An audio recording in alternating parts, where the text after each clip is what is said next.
O Fluminense está nas quartas de final da Copa do Brasil. Depois dessa classificação contra o Internacional, finalmente a gente pode falar sem peso na consciência. Na verdade, não é nem esse o termo, né? Mas sem preocupação, porque ontem, na véspera do jogo, a gente já estava, né, desde terça-feira, naquela ansiedade, reforços, contratações, negociações acontecendo, muitas notícias.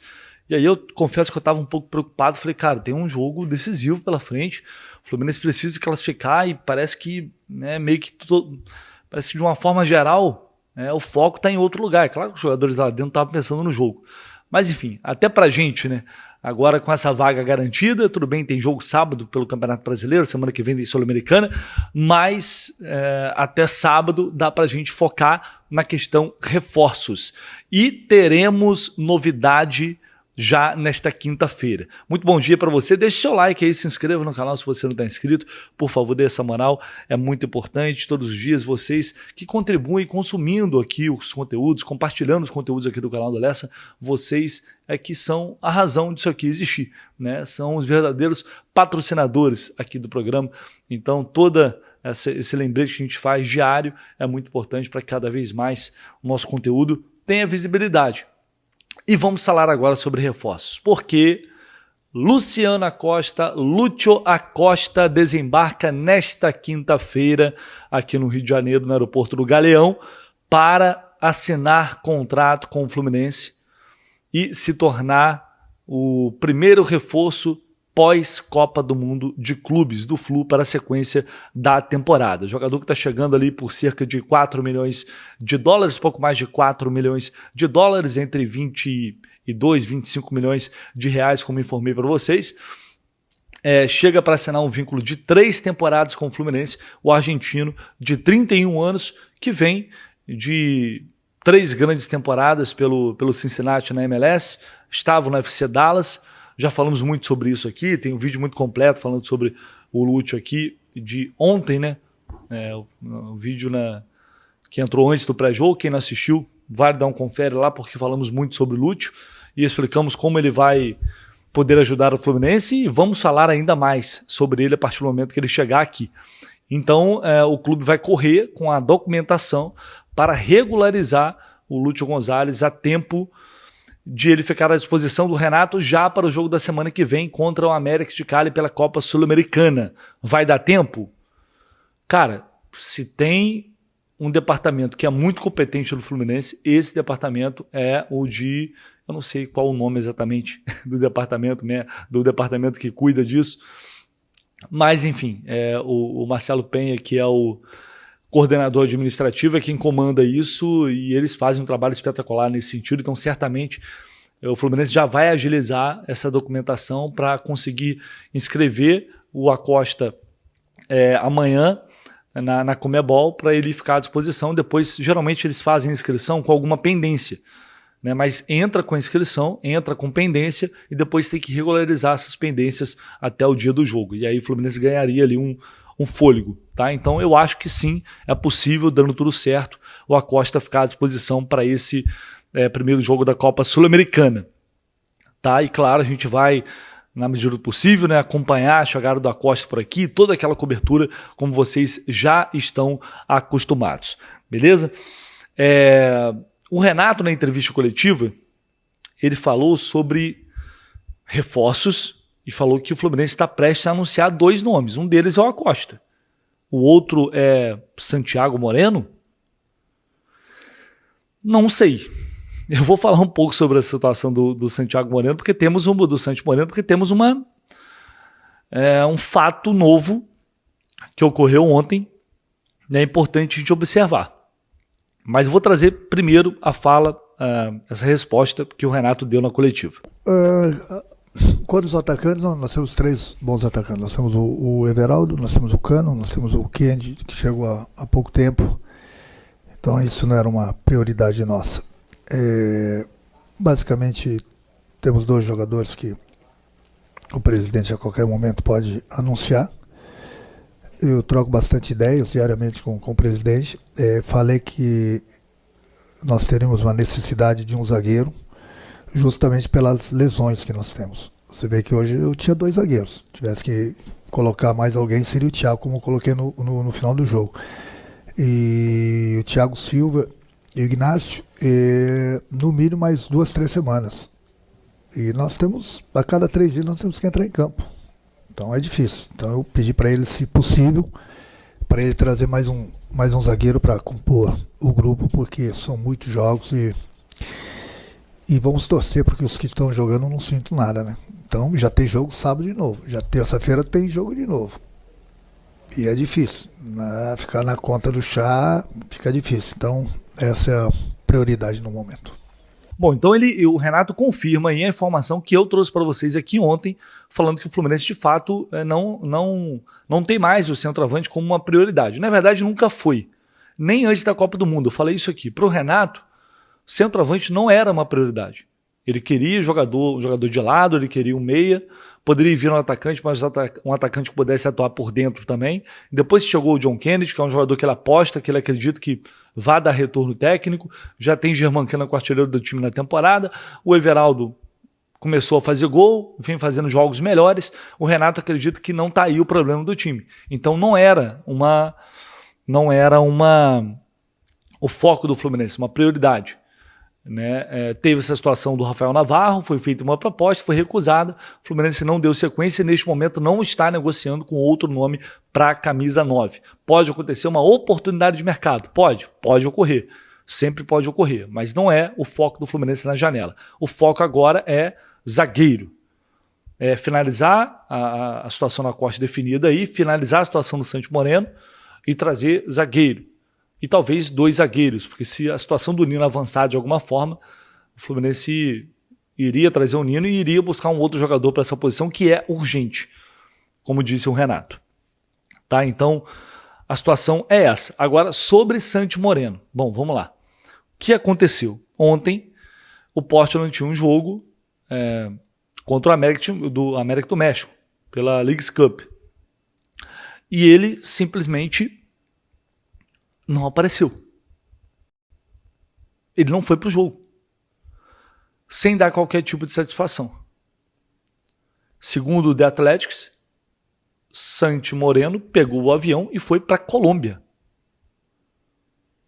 Ele já tinha falado já tinha afirmado categoricamente mais de uma vez que desejava jogar no Fluminense, que desejava a transferência. Mas o Porto não estava fazendo um jogo duro, depois de recusar a primeira proposta do Fluminense de 4 milhões de dólares. E aí, enfim, essa situação vindo à tona, o que eu posso acrescentar para vocês é que realmente isso já estava acontecendo. Assim, já era uma situação interna complicada, porque ele estava forçando a saída, forçando, assim, deliberadamente, e aí ontem ele chutou o balde, de vez. Chutou o balde. Ele tomou uma atitude mais drástica que ele poderia tomar, que é não ir para um jogo. E aí o Portland divulgou uma nota oficial dizendo o seguinte: o meio-campista do Portland Timbers, Santiago Moreno, não compareceu à partida de hoje à noite contra o Clube América. Não há acordo para a transferência de Moreno e a ausência é considerada injustificada. O clube entrou em contato com a Major League Soccer sobre a sua ausência. Fecha aspas. O Portland e assim, querendo ou não de maneira correta, classificou a atitude como indesculpável. E aí agora, como fica essa situação? Porque, vamos lá, tem uma análise que bom, isso pode beneficiar o Fluminense, eles vão entender que não tem jeito, que vai ter que negociar, porque senão o cara não vai jogar, vai ficar encostado, vai perder valor, o clube pode perder dinheiro. Porque o Portland avalia o Santiago Moreno em mais de 4 milhões de dólares. Achou o valor baixo. Mas tinha um acordo que previa uma negociação caso chegasse uma proposta financeiramente ok, uma situação parecida com a situação do Arias aqui, que ele seria liberado, que ele seria negociado. E o Portland não está querendo fazer por esse valor. Mas não chegou a fazer uma contraproposta para o Fluminense, para dizer se aceitava ou não aceitava. Enfim, isso culminou com o Moreno chutando o balde dessa forma. Então há uma análise que talvez isso possa pressionar e aí os caras serão forçados a negociar. E não é a primeira vez, segundo relatos, que isso acontece. Não é a primeira vez. Bom, a outra análise é que não é uma atitude correta. Não é uma atitude correta de um jogador profissional. Em circunstância nenhuma. Porque se isso fosse aqui, a gente estava querendo matar o cara. Você imagina. O cara tem contrato. E se ele está fazendo isso lá hoje, quem garante que amanhã depois não vai fazer aqui? Né? É um péssimo sinal de comportamento que o jogador faz ao conduzir a situação dessa forma. É uma péssima impressão que é passada. E não é porque isso pode beneficiar o Fluminense que a gente vai achar que eu, né? Aí eu tô falando eu. Vou achar isso normal, natural, de boa. Não, não é. Mas é isso. A situação é essa. Resta saber o que o Postman fará a partir de agora. Será que o Renato estava contando com isso antes da coletiva? Só foi se atualizar depois? Só foram explicar para ele depois? Não sei. Ou é um zagueiro que já está engatilhado, a gente não sabe. Enfim, fica aí o questionamento, porque agora, ao longo do dia, a gente vai novamente correr atrás, tentar apurar alguma novidade, saber o que está acontecendo e como as coisas vão, enfim, desenrolar, se é que vão desenrolar daqui em diante. O Fluminense não pode perder mais tempo, o Fluminense já está atrasado, já foi muito devagar nessa janela, o tempo está passando, o Renato precisa de reforços e não sendo inscrito até sexta, já perdeu os jogos contra o América de Cali pela Sul-Americana. Complicado, vamos ver o que vai acontecer. Mas antes de encerrar aqui o vídeo, vamos trazer, falando sobre o jogo de ontem, que eu não tive a oportunidade ainda, Canóbio falando na Zona Mista. Deu uma boa entrevista na Zona Mista, falando sobre muita coisa. Vou trazer aqui a fala do Canóbio, ver o que ele disse após a classificação e o empate diante do Internacional. Canóbio, boa noite. Parabéns pelo gol, pela vitória. Você atua num setor que é onde o Fluminense tem várias opções, né? Você tem vários parceiros concorrentes ali pela posição, diferente das outras posições que o Fluminense está buscando ainda no mercado. Eu queria saber como que vocês, entre vocês, Keno, Serna, você, conversam entre si por essa disputa sadia de posição que você acaba vindo muito bem e foi titular com gol hoje. A conversa é muito sencilla. Acho que depois que eu estava falando agora com o presidente, depois do Mundial, a gente voltou como se fosse uma família, né? Então, a competência por posição é muito natural, muito parceira. O Keno, que é experiente, campeão de tudo aqui, é um histórico atual, ele dá muita boa referência, ele é muito parceiro, o Kevin também. São todos muito gente boa, nem que hablar como jogadores, mas assim, a competência é muito sana, muito natural. E isso é bom porque eleva o nível de tudo. É que está melhor vai jogar e é que está atrás tem que aportar no lugar certinho, no momento certo e esperar a oportunidade, como me tocou a mim, muito jogo, esperar, trabalhar mentalmente, porque é a parte mais difícil dentro do futebol, trabalhar a mente. Eu acho que hoje em dia a mente é 90% do que realmente se vê para fora.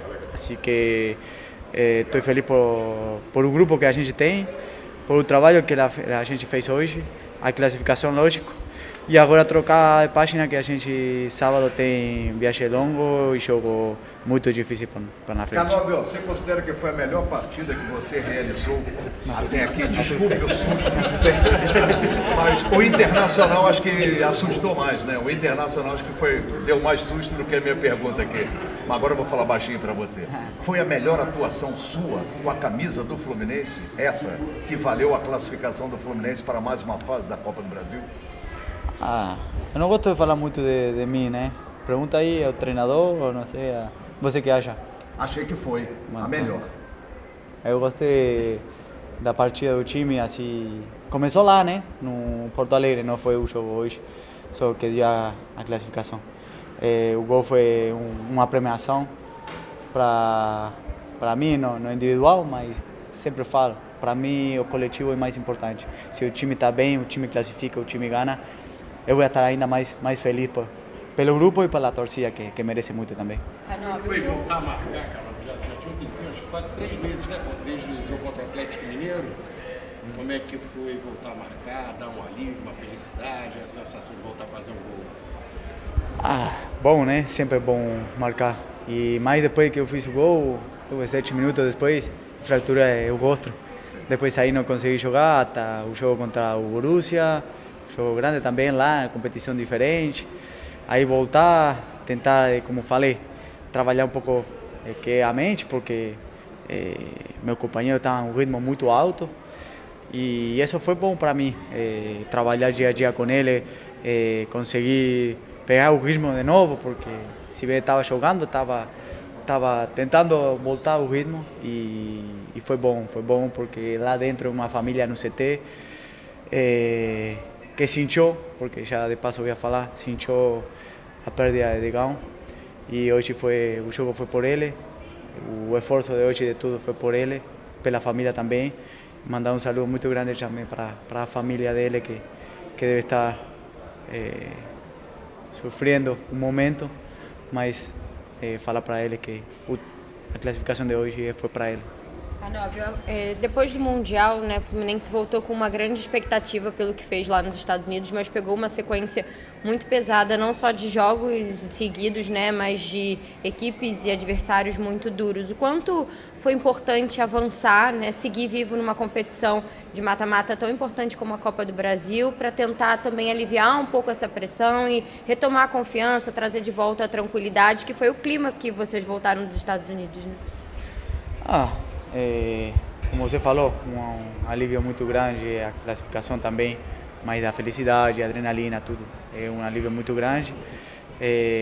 O calendário é muito intenso. A gente sabe que tem muita jogo pela frente, tem um plantel muito grande, um grupo muito bom, qualificado e foi difícil mudar assim a chavezinha de sair da Copa do Mundo, de toda a expectativa que você falou. E chegar aqui e tentar mudar rápido aí o chip, se notou, né? A gente voltou e não conseguia jogar da maneira que a gente sabe jogar.